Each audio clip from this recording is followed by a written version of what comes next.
How was your week? Good. Did you try the texting? So they rescheduled our appointment Tuesday. Oh yeah. So That's coming like Tuesday. I was not prepared. So we got her downstairs and she just placed on her own. Okay. But I don't think she even heard them upstairs, so. Okay. Yeah, both dogs just kind of Chilled the chilled entire the time. entire So I was like, time. so it wasn't really, I don't think it was really the stress, the experience that we wanted for her. But I mean, it was fine. It ended up working out fine. Okay. Yeah. No reactivity or anything. But I just think she didn't know that there was something upstairs. Sure. I'm wondering if let's say one of you leaves like run an errand or something, is instead of like just coming into the home, coming up and knocking Okay. to trigger her. Yeah. Because she doesn't know, like for dogs, unless, which this does happen, like they can recognize the sound of your car, Mm-hmm. the cadence of your walk as you walk up and things. Yeah. But if they knock, she should still trigger, Yeah. okay? Because all we care about is the trigger. Mm-hmm. So then let's say like you leave and you're like, hey, I'm gonna be home in 20 minutes. You already have her placed, and then person comes home, knocks to trigger her, and then you would treat it as if like it was a guest, even though it's one of you. Yeah. Of course, when you open the door, she's gonna get excited. Right. But it's actually harder to keep a dog under control when they're excited than it is when they're being territorial, in my experience. Okay, so you can try that out, see if it works. So then say, cool. If she triggers, and you have now a controlled contact. So whenever one of you guys leaves, you can just practice that until you build up to like a guest, or whatever. Okay. Okay. Yeah. What else?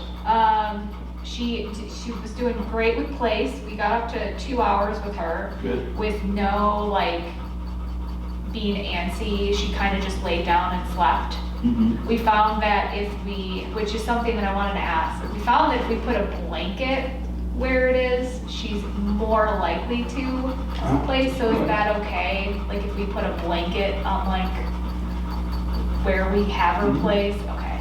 Yeah, I don't have a problem with it. However, if she has an issue staying put on like a regular like let's say the placemat that we used, right? Let's say you had something similar, and you notice that you're like, yeah, if we put a blanket there, she'll stay there for like however we want, right? Right. I go, okay, that's cool, but I also want to test the dog.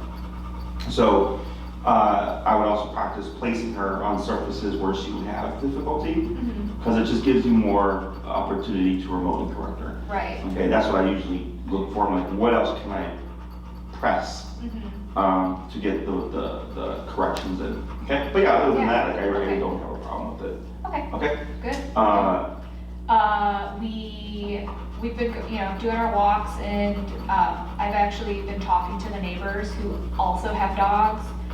One guy, he even was like he has German Shepherd. He's taking his dog to training, and he was like, if you guys ever need like distractions for her with my dog, just let me know. We can practice reactivity. She's like, my dog's trained, which I was like, okay, that's great. And he off leashes his dog, which I'm like, okay, that's cool. Sure. But like, as long as my dog's leashed, I'm fine. So we were talking, and she was fine. She was venting just like this, and her back was turned to him, which was, I was like, this is great. Like, this is great for what we're trying to teach her, which people talking like with us is, it's good. Like nothing's gonna happen to her. So. Yeah.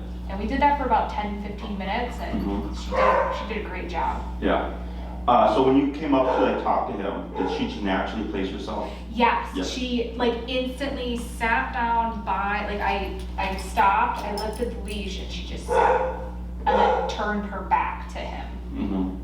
She's getting really good at like leash cues for, whenever we're pulling, and just to when we're stopping, to just pull up a little bit, and she'll sit. Otherwise, she'll just stand until you pull up a little bit. Okay.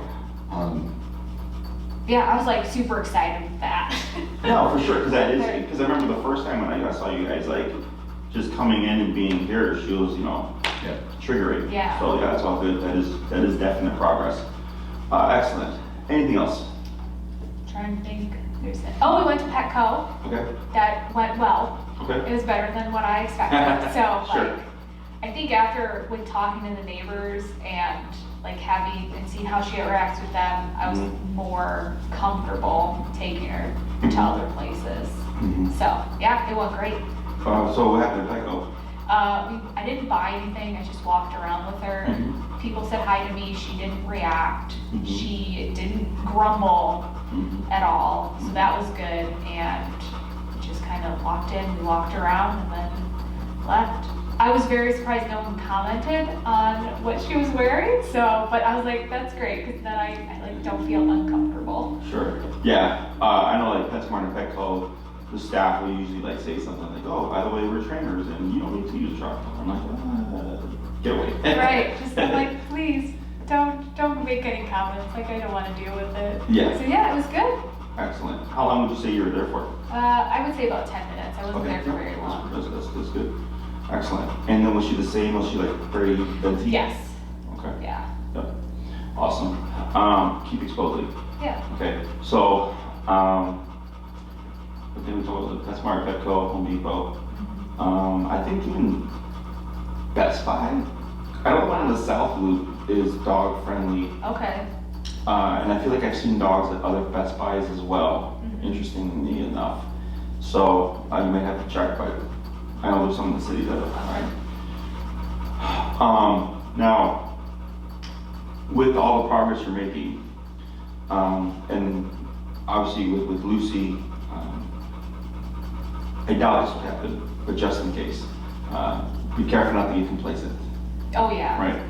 Because it's very easy to get wrapped up into the progress, and then we have a negative, like we kind of ease up, or we like let our guard down, you know, and then something happens. Like it's happened, you know, throughout the years where the client made so much progress, and then they like let their guard down, and the dog had a moment. And I was like, yeah, because your dog is being good because you're being proactive. You're not allowing your dog to get to a point of having an issue or whatever, right? And then, you know, people think like, oh, my dog is fixed. And like, but that's like your dog's on a machine, right? Or it's like, oh, so remove this gear, replace it, or like, you know, put a new muffler in the car and the car is fixed. Right. She's being good because you're stepping in and you're being proactive and you're at the appropriate number and all that stuff, okay? But keep pushing. That's just, you know, just so you're aware. Yeah. If you ever feel yourself easing up, like, nope, can't do that. Like, even though she's doing really good here, there's always the possibility, right? Now, when it comes to behavior work, like I've had dogs, you know, they're hyper reactive, and then the owner like goes months with nothing, right? And then one day they just have like a bad day, and then they'll email me or they'll call me, whatever, and I'm like, yeah. I'm like, when's the last time you had that? A year ago. That's pretty fucking good. Right. You know, like I was like, and were you able to stop it? Yes. Was it easy to stop? Yes. So what's the problem, right? I'm like, as humans, like if someone goes to like anger management class, like they're never gonna become angry again. Right. They have the tools to handle it better. Yep. You know, same thing for us and any kind of, you know, people that go to rehab for like drug addiction and all that stuff. Same concept, right? Like you can always relapse, but then it's what do you do afterwards, you know? Right. So same thing here is you're always being proactive, being aware.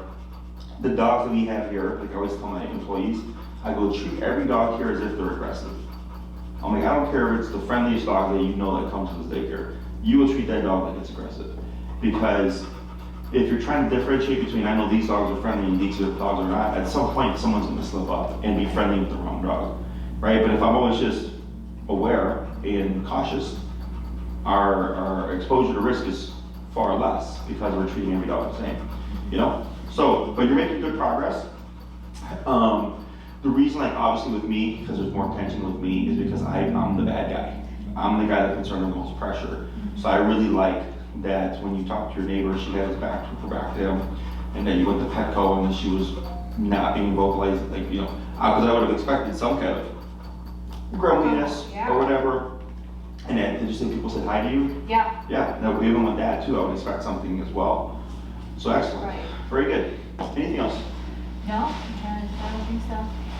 And she's having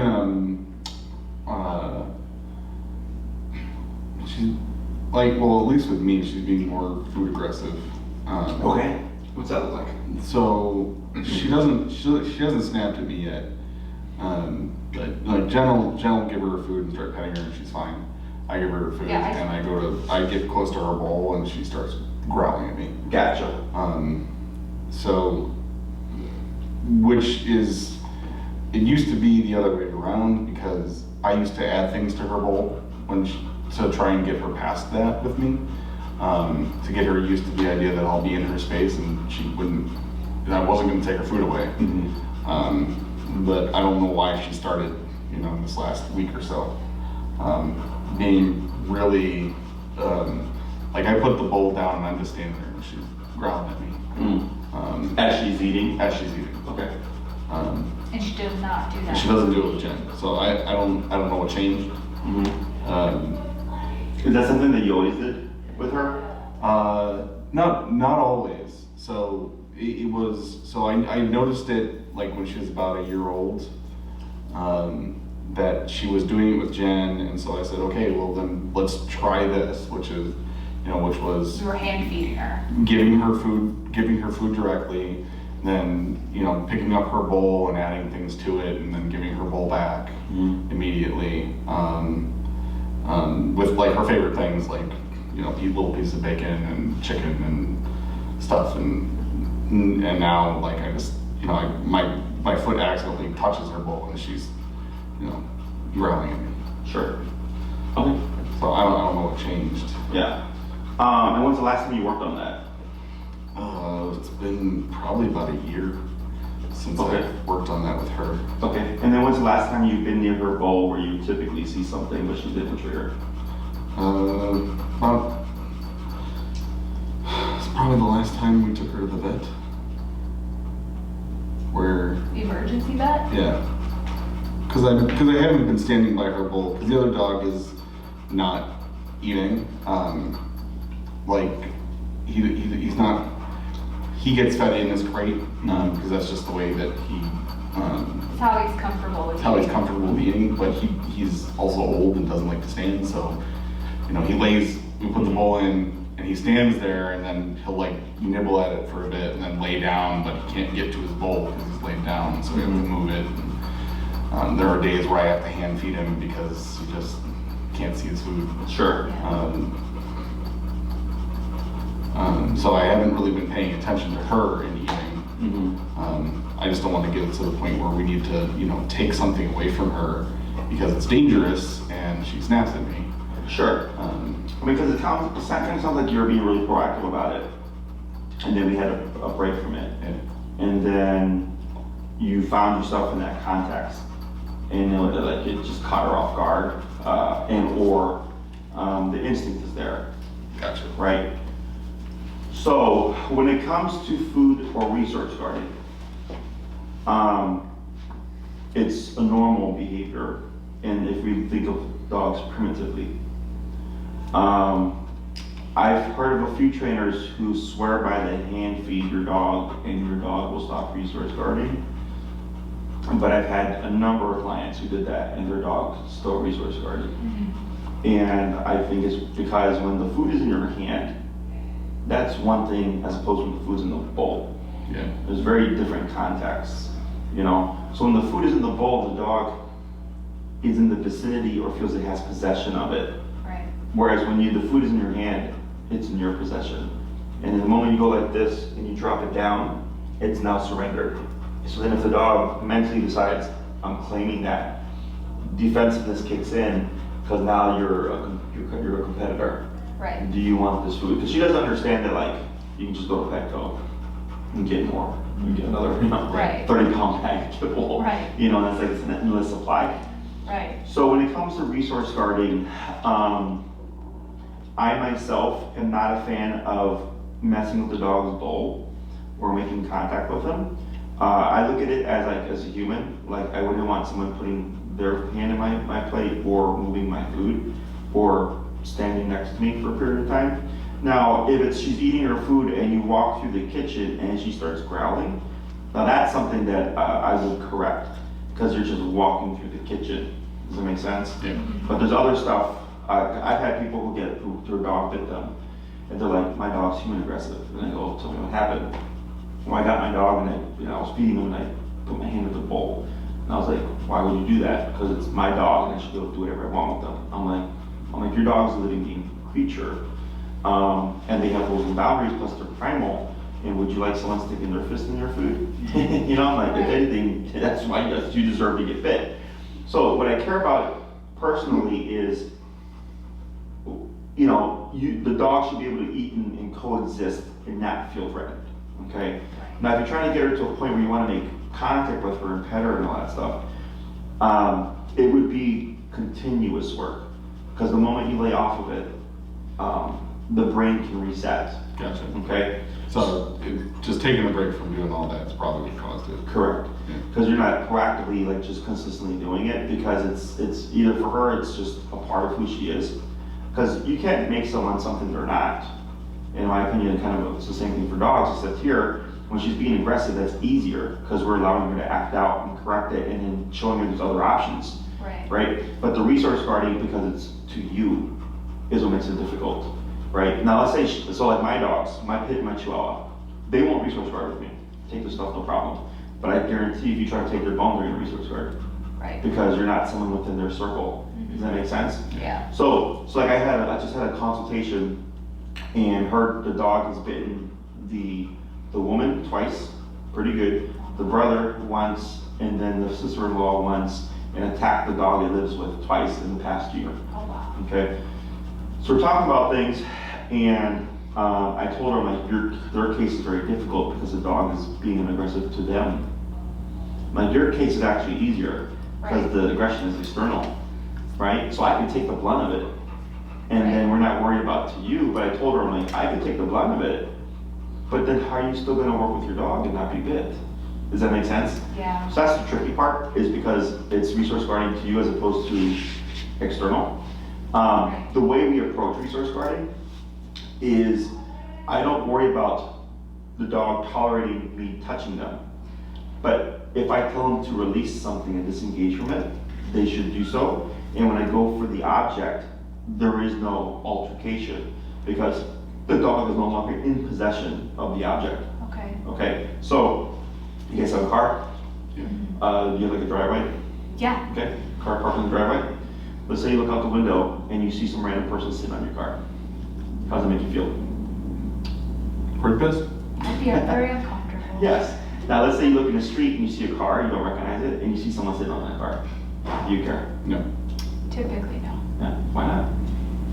It's not mine. Not your car. No. That makes sense? Yeah. So for the dog, the same thing. When something is there, they're going to care about something that they feel is theirs, they're going to care about it. And when you tell them, when you disengage them, there's nothing to possess. Okay? So realistically speaking, if you want to control resource guarding, I wouldn't worry about that stuff. But if I said drop or out, or whatever your command is, it means even if she's eating her food, relinquish your food and leave the situation. This food is no longer yours, it is now mine. Okay, so like let's say you guys are paying off your car and then you miss some payments for whatever reason, and then the repo company comes. They go, this car is no longer yours. It belongs back to the dealership. That's it. It's not yours anymore. You can be pissed about it, but you can't do anything about it because it's no longer your possession. Does that make sense? Yeah. Same thing here for her, okay? So, if you want to go back, and the stuff that you're doing with the feeding, I have no problem with that. It just may not be a permanent fix. Yeah. If you're wanting more control over, like, let's say she takes, like, she goes for, had a guy's dog eat a jar of dark chocolate cocoa powder. Oh, wow. Yes, it was bad. Ooh. So like, let's say she was getting into something like that, obviously toxic, right? I mean, we don't want our dog eating that. But then she's a research guarder. So we would want drop out, whatever your command is, release that, disengage it from it so I can take it, put it away, and get you to the doctor, right? That's where it would come into play. Okay. Okay? She is good with drop it, or what's the other one that we tell her to do? Off. Off. She's really good with off. Mm-hmm. So we could try that with her. You want to put remote behind it. Okay. Because let's say she backs away from it, but she's still looking at it, you go for it, She can still, right? Because she's still engaged. okay. Whereas for us, this is no longer, it's off limits. And if she's like, it's no longer mine, then there's nothing to guard. Okay. Okay? What I would suggest is go back to what you were doing before. There's no harm in it. And then I can show you how to do disengagement exercises. Is there any kind of bone or high value thing she goes crazy for? No. A rope. Sometimes, if she has to already be wound up for it. Well, she just doesn't care. Yeah, that's been today. I mean, she's not even. I mean, that was one of the problems that we had initially trying to train her, because like my previous dogs have all been very reward receptive for treats. You know, they do something right, you give them a treat, and they'll continue to do the same thing. Whereas she doesn't really care. She'll ignore a treat for any distraction that she's interested in, and won't pay attention to. Peanut butter, we've tried just straight up cooked bacon, which she loves, but I can't get her to stop paying attention to anything for treats. Oh, sure, yeah, because the Yeah. value was off, yeah, so that makes sense. What about does she like chewing on bones or antlers, or does she like any? Because of the other dog, we haven't given her any, only because we don't want any altercations Correct. between the two. But Yeah, and she's also very, and it took us, a year to finally get a food where she wasn't having recurring bowel problems. yeah, So like rawhides, any sort of, treat that, she would take and guard for a while, It's kind of off the menu. is off the menu because of her stomach. So, Okay. And is she crazy for food at all, or no?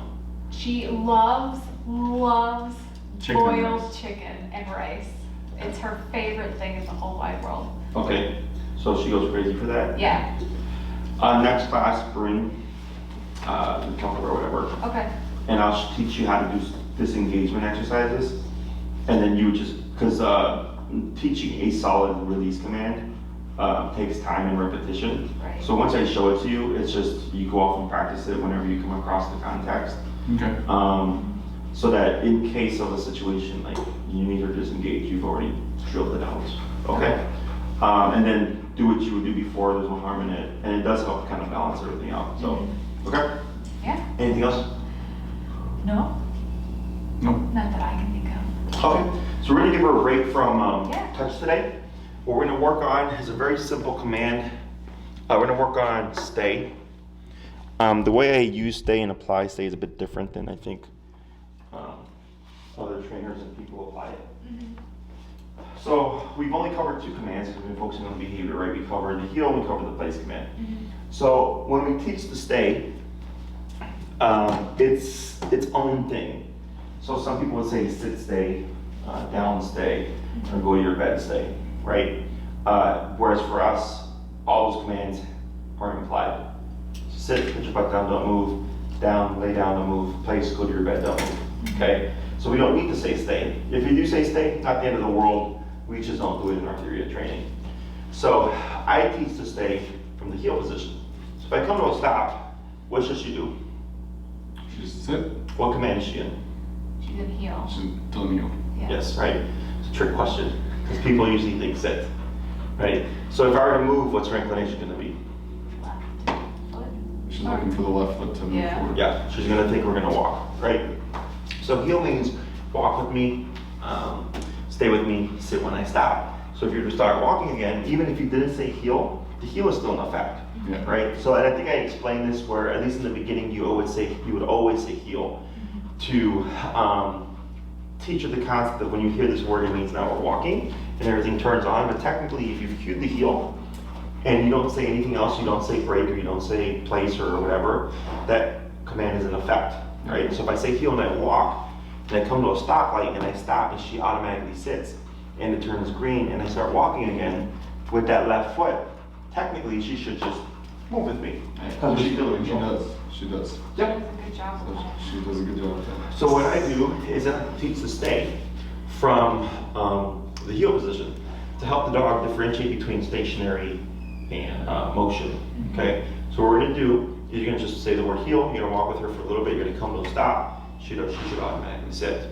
You're gonna shorten your leash, and with her left hand, you're just gonna give a quick wave, you're gonna say stay. Don't worry if she sees your hand or not. So if she's looking this way and you kind of wave like this, it's perfectly fine, Okay. okay?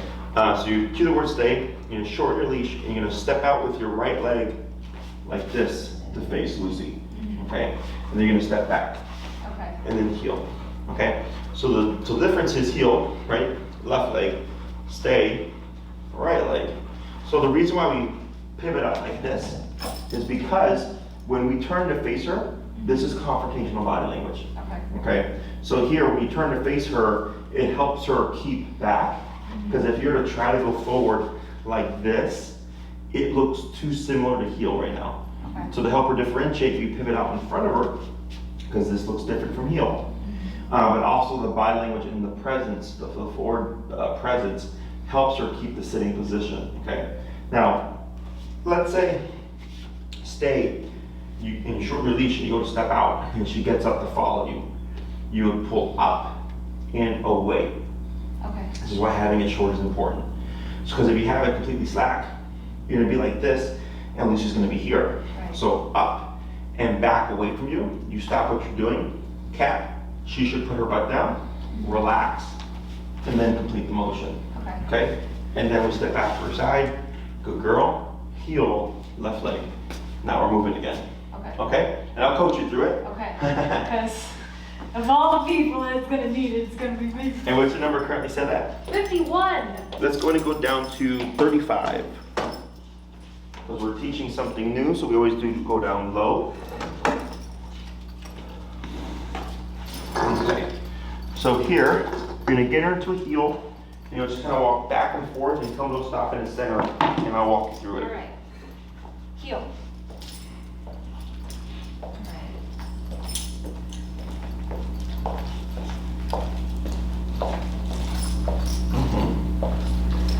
And so So then right there, that's fine. So your length is good. So left hand wave, stay, stay. and Sorry. then pivot out with your right leg.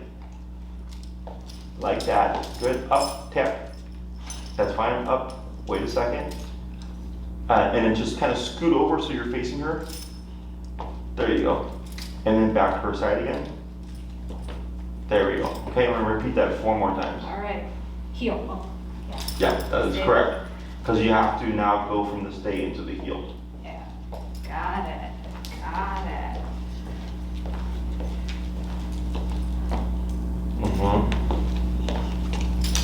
Okay. Stay.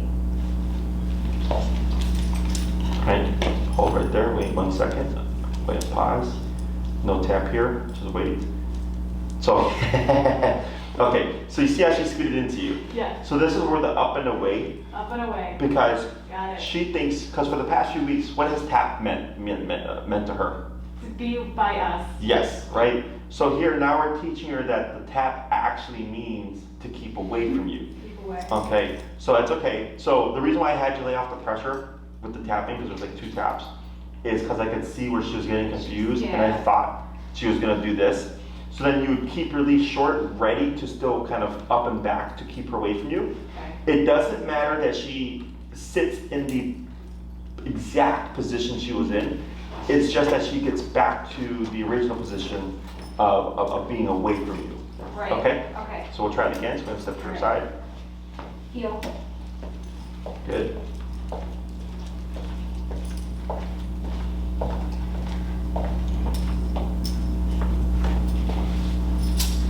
Stay. Right. And just scoot in front of her. There you go. Good. And then back to her side. Excellent. We're gonna try 2 more. Heel.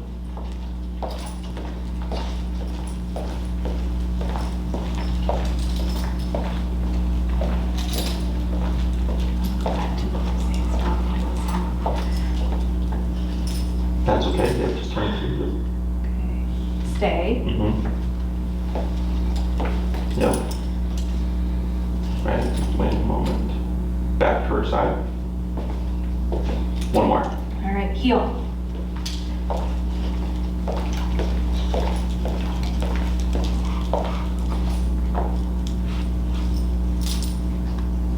Stay. Yep, wait a moment, that's okay. So you can see where she wants to, right? Yeah. And you're gonna come back to the front of her again. Yeah, like that, good. And then back to her side. Perfect. So now what you're gonna do, Oh, you did it. same concept. Pivot in the front. And then you're gonna do a half circle, keeping it in the front half of Lucy. So like Right? keep going, like walking like this. Correct. Okay. Okay. Yeah, so essentially this here is where you're gonna walk around. Okay. And you're gonna land back in the front and then back to the side. Okay. Okay? All right. Good. Heel.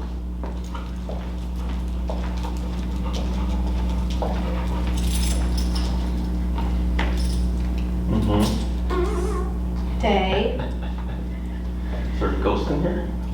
Right? And then Yep, just like that. Good. Right, then back to the front. oh, Yep. Yep, like that. Good. Front. Then to the side. and then we can go to the side. Yes, just like that. Perfect. 4 more. All right. Heel. You're doing a great job.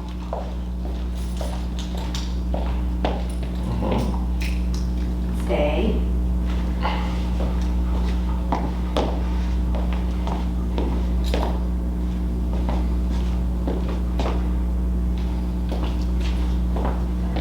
Good girl. Yep. All right, heel. 3 more.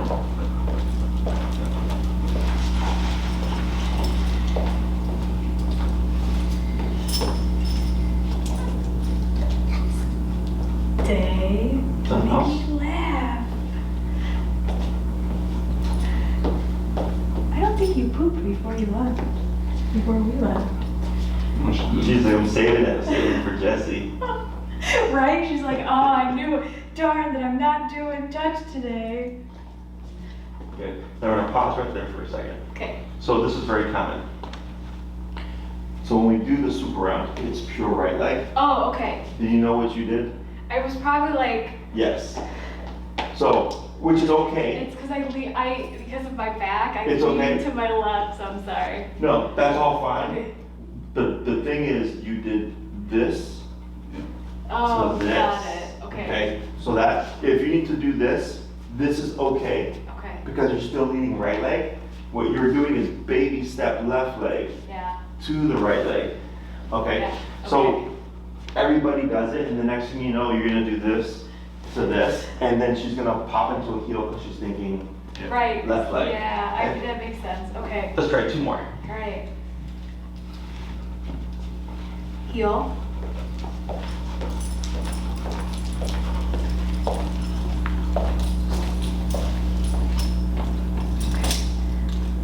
Stay.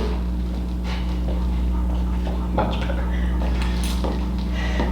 I have to like think about it. Yeah, because you have to get motion, because it's not natural for us to move in a very specific Yeah. fashion. Yeah. Very good. One more. Good girl. All right. Heel.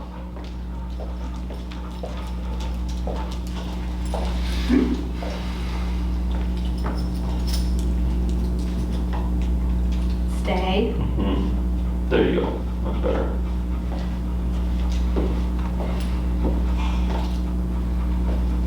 This is entirely unintentional, but I've been doing this with her already. Okay. Yeah, and it's because I was trying to do the turn and she kept walking in front of me, so when I turn, I walk into her, so I slowed it down, and then she started sitting when I was slowing it down. Oh, sure. So she would sit and I'd walk and I'd do the turnaround And then she'd move forward. Go forward. Yeah. So I don't know how this is gonna go with me. This will be interesting. So here, we're gonna keep her in a stay.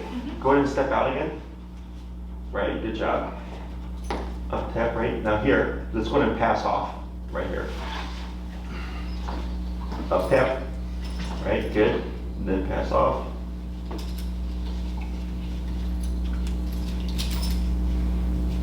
Very good.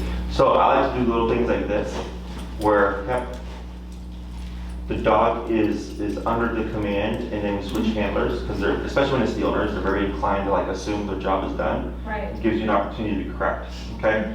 So I'm gonna have you actually go back a step, Okay. where you're gonna walk, do the stay, and do the right leg out, like you did in the beginning, and then back to the side. Okay, so she's still on the command loop? Correct, she's technically still in the stay. Up tap, there you go, good. Yep. Good, then back to her side. Yeah, so even though you said stay, that command is in effect until he gives either a break, a heel, or some other command. Right. Okay? Yep. Heel.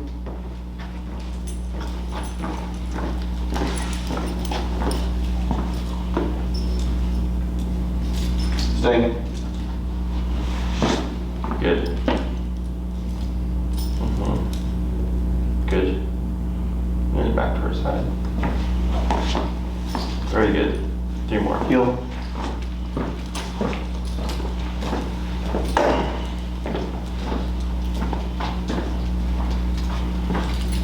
Right. Stay.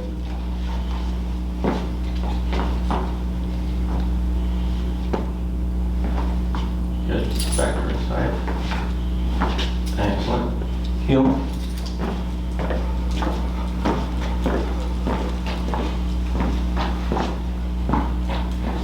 Good. Stay. Good.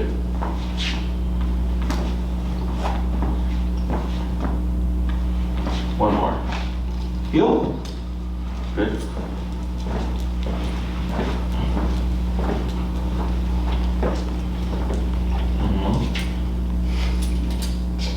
I'm assuming this is what you were talking about earlier. Yeah, she sits as soon as I slow down. So if you're doing a crossover, you would just keep your motion.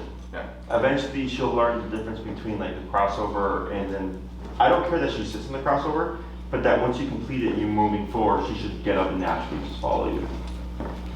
There we go.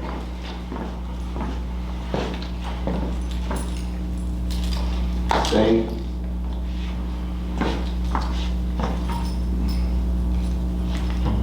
Right, good. All right, just be careful to not let her back to your side. There you go.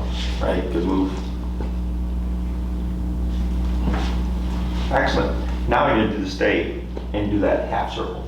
Okay. Stay.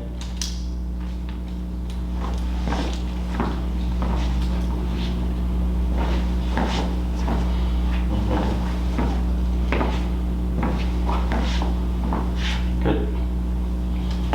Good. 4 more. Heel. Good.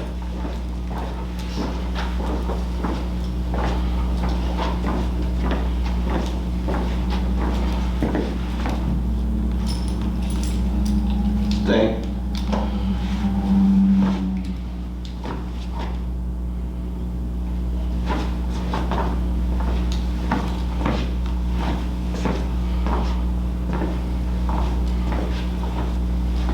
Good.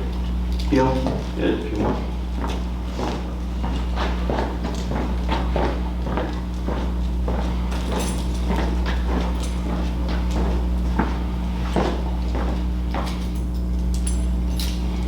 Stay.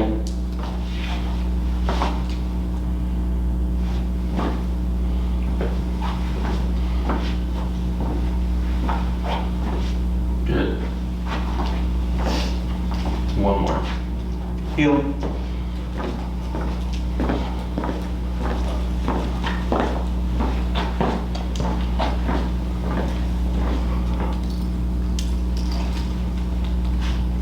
Stay.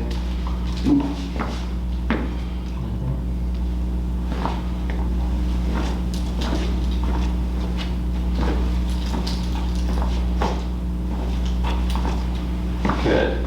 So now, same concept. You're gonna pop her in the heel, come to a stop. You know, the first one you're gonna start with a half circle. If that's good, then you're gonna go to a full circle. Okay. Okay. Now, when you start to approach the back half of Lucy, if she's trying to watch you, keep eye contact. since she's turning, it might cause her to get up, right? So you want to be ready to catch her with that up and tap to reposition her. Okay. Now, if Lucy swivels, which is literally like her with her butt down, and you'll see her just kind of like turning like that, we ignore that because that will fix itself. Once she realizes you're just walking around her, that she'll stop with the swiveling. Okay. Okay? Right. Heel.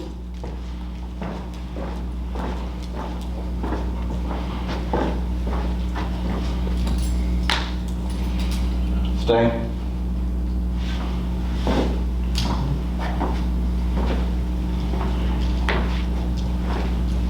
Yep, and now full circle. Good. Heel. Good, let's try that 4 more times.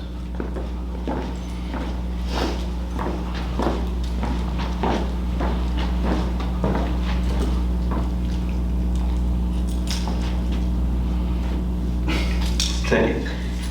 Stare, Jesse. Yeah. She's like, I don't Must trust need this to guy. know where at all times.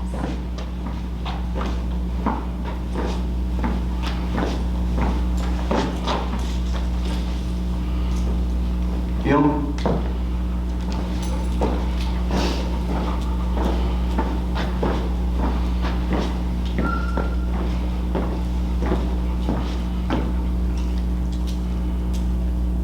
Good girl, stay.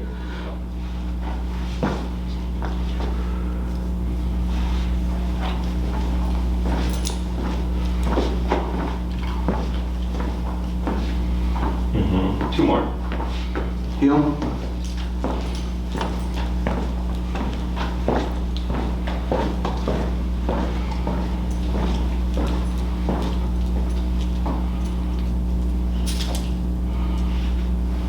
Stay.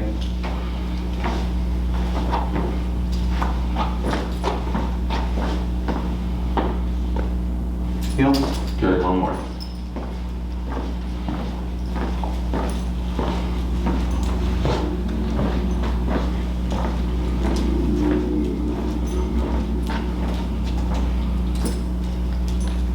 Stay.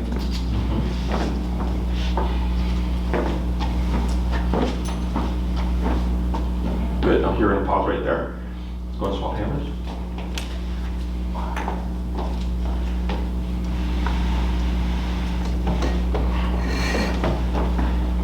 Excellent. You're gonna do same concept, Okay. so full circle, but when you come back, I'm gonna have you give her a lot of praise. Like Okay. big energy praise, okay? Yeah, okay. Now, if she gets up as you're praising her, you're gonna freeze, tap to correct her back into the sit, continue with the praise. She gets up, tap her into the sit, continue with the praise, Okay. and then you're gonna step away again without saying anything, Okay. okay? All right. Heel.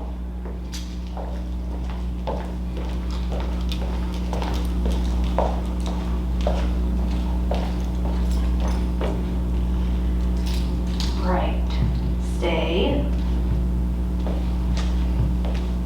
And then, Yeah, so keep going around and do full circle. Mm-hmm. Now here, lots of praise. what a good girl! You did such a good job! Yes! What a good girl you are! Yes, you're such a good girl! Yes, you are! Yes! Oh my goodness, my baby girl! Yeah, there you go, and then praise a little bit more. You're such a good girl! Yes! Oh my goodness, my baby girl! And then you're gonna step away. Left, right foot that time, yeah. There you go, like that. Good. And then back to her side. What a good girl! Excellent, try that 2 more times. All right, that was good. Right, heel.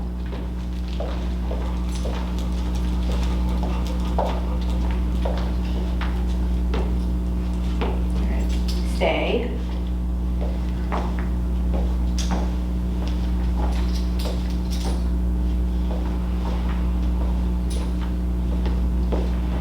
What a good girl! Yes, you did such a good job. Yes, you did such a good job, my baby. Yes. Mm-hmm. Then, Step out, yep. Good, and then back in. Good, 1 more. all right, heel.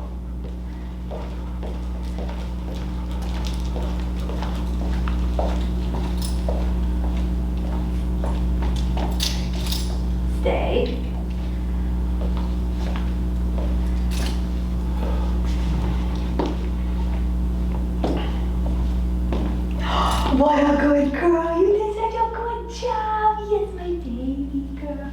Yes, my baby. Good. Yes. No. Excellent. And then back to her side. Good. And you can walk her back to yours. Alright. Oh, heel. That works. What? Because you shuffle around the entire time instead of walking. Oh, yeah. Yeah. I was like, she's doing that so that she remembers to do it the first time. Yes. Yeah. I totally understood it. Like, I was like, why is she just doing the shuffle? Oh, that's why. It's because I have to, You have to I have to focus your- on my the right leg. foot. Yeah. Sure. So it's, Yeah, I got it. Yeah. So in the beginning, it's super exaggerated, right leg swinging around to face her, so you're facing her. And then we do that in the beginning, but then over the course of time, it would be stay and you would walk forward. But you would walk forward with your right leg, okay?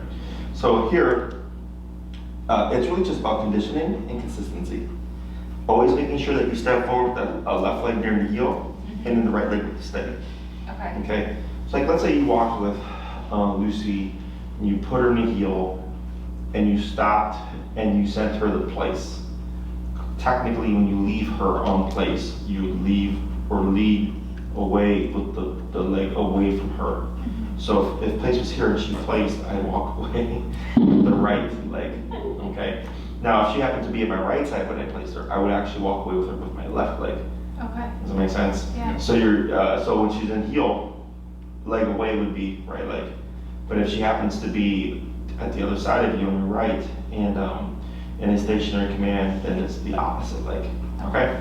It's a little complicated in the beginning, but once you get used to it, you don't think about it. So like me, like the movements and the turns, and like even when I walk normally, like I do these things. Yeah. So if I tell my girlfriend to stay, I always like leave with my right leg. Yeah. That's how she knows. See? So, incorporating this. I don't really practice stay, so for me stay is like one of the least useful commands because everything has implied stay. Walk with me, heel, walk with me, stay with me. We get to recall, come to me, stay with me. Down, lay down, no move, sit down, no move, place, go to your bed, don't move is all implied. Right. So the way you stay is, like for instance with the heel, she's in a sitting position, but she's in a heel command. So I want to teach her to differentiate stay. So then technically it becomes a sit command. Does that make sense? Yeah. So like with the place, and you can only layer the word stay over commands we've taught formally with the remote. Okay, so you wouldn't be able to tell her stay over and down. Okay.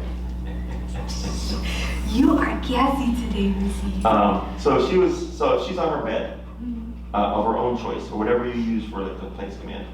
She can get off whenever she wants. But like, let's say you decide like, hey, we actually need you to not get off, stay. So then it would put her under that command. Does that make sense? Yeah. So I had a client, and they said their previous trainer, because everybody always asks that question, like, well, if my dog's already on place and I want them to not move. So then usually it's like, well, then you would take your dog off place to send them, because technically the dog has to perform the behavior in order to like understand that they're within the behavior, okay? So I said, yeah, that's technically true. Like you have to remove your dog and then send them. I'm like, but that's where I use the word stay. Stay there means you now are under that place command, okay? So imagine like growing up, I had my own room. I could go in and out as I pleased. But then like, let's say I was in my room and my mom was like, I had her friends come over. She'd come over, hey Jesse, I need you to stay in your room, right? So then I was like, all right, well now I can't leave my room unless I have permission. Or if I got in trouble and I was out playing with my friend, she'd call me home and say, Jesse, go to your room. You're in trouble, don't come out until I tell you. So now I was in there until I was released.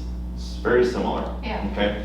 So once we teach all the commands, like the sit and the down and stuff, you can layer the word stay. So if she would happen to be laying down and you're like, oh, I need you to hold that position, stay. Now she would be under a down command, okay? But if we've not taught it formally with the e-collar, you can't reinforce it.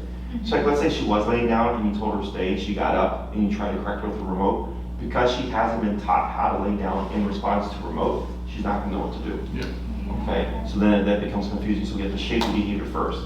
So the place we can do it with, because we've already taught the place, and we can technically do it over the sit command, because she already knows that when you pull up, And tap, it means to go into a sitting motion. Okay, so even though we're not using the word verbally, she knows, she's familiar with the concept of upwards pressure means put my butt down. Yeah. Okay, so when it comes to practicing this, what I suggest is when you go on your walks, if you hit a red light, stay. Practice at a red light. After she poops, or after dogs poop, I'll tell people pull up and tap so that they go into the sitting position, stay. Pick up their poop, back to the side, heel. You come to a trash can, stay, step out, throw it away, come back to her side, heel, you know, keep going. Some of my clients with reactive dogs, if they like live on a busy street or they live in a building with a lot of kind of corridors, they'll do stay and they'll step out to take a look, make sure things are clear, heel, and then walk with their dog so that they don't get blindsided by like, you know, a random dog. So it's just finding places throughout your day like that you can apply it so that she's thinking, like she's learning like, okay, this isn't something that I do with the span of like 5-10 minutes. Right. This is something that actively applied throughout life. Okay? Other questions? No, I don't have any. This is good. Yeah, because, you know, after she poops, it's usually, I'm gonna walk over here and then stand there. Right for the full length of the lead, yeah. Yeah. Oh, sure. Yeah, it's funny, whenever I talk to my clients, like that's like the big one. Because they're like, they're doggy pulling as they're trying to pick it up or Yeah, whatever. she doesn't pull, which I'm extremely grateful yeah, for, she no but she longer will pulls on her go, lead she will go as ever. far as she can and then just stand there like, are you Sure. ready? I'm ready. Please Yeah. come. Yeah, she's probably, because dogs are very clean animals, Yeah. so she's probably trying to get distance of it, you know. Yeah. So that makes sense. Yeah, anywhere that you think that you can apply it, and then also not only apply it, but reinforce it. That's the big thing. Because if you say stay and then she doesn't do it and she breaks position, you have no means of correcting her. Now it doesn't really mean anything, okay? So, anything else? No, I don't think so. No? This will be She's a, been, yeah. yeah. I mean, for her, actually I do have a question. For her, collar, you know, we take it off during the day because she gets, you know, she gets angsty with it and will like start smashing herself against the wall trying to move it. Just like she'll be fine for like 2 hours and then, you know, want to place command and then we want to take it off right away because she's had enough of it. But you know, we need to put it back on and let her outside in the yard in the back just in case neighbors are out and she's reactive. So how long should we really be leaving it on for? It's, so the collar, like let's say inside the house she's a great dog, right? You don't need it. But then like if somebody's coming over, you know, put it in the yard, you're not sure with the neighbor, going for a walk, those are times you need it, those are times you can put it on. Okay. You know, every case is different. So like inside the home, unless it's like the case I talked to you about earlier where the dog is being actively aggressive towards the family, I told her like, you know, this might be a dog that anytime it's around anybody in the home, like including the family, they'll have to collar it up, like realistically speaking, right? Because everybody wants to get to the point where they can just live with their dog, and I get it, but I'm like, but my job is to keep you safe. Right. And if having that collar on, because, yeah. But in your case, because you don't have that really, like, unless like we have resource guarding, but resource guarding you can plan around and or work around, right? So it's like, oh, I'm gonna feed her food, I'm gonna put her collar on, you know, 10 minutes before I give her her food, like you can set yourself up. So, in terms of like the how long she should wear it, unless there's stuff you have to actively work on, like let's say barking out the window between like 5 and 7 when people are coming home, then I would see you having your collar on at that time. And I'll talk to you about other means of correction so that when it comes to stopping behaviors within the home, you're not becoming solely reliant on the e-collar. Right. But yeah, anytime you're gonna work on place command, correcting behaviors like window barking or whatever, the yard stuff, when you go for your walks or anything like that, you have the collar on, and anytime other than that, if she's a great dog, then you don't need it. Right. And then just being mindful to rotate it and or use a different side each time you put it on so that she doesn't develop pressure sores. Yeah. Okay? Other questions? No. Are you So we're ready tired? for a nap? She getting tired, yeah. Good. So pretty simple, pretty easy. Yeah. If you want to work on disengagement stuff, bring chicken and rice next time. Okay. Otherwise, if you forget it or if you just want to continue with what we're doing, there's plenty of other stuff to work on as well. Okay. But I want to give you something new Yeah. to start pressing. So we have 3 of the 6 commands. The last thing would be recall, or command called sit and down. Okay, aside from like all the touch stuff. Okay. Okay. Cool. Did a good job. You did a good job. Can I use your bathroom? Yeah, you know where it is.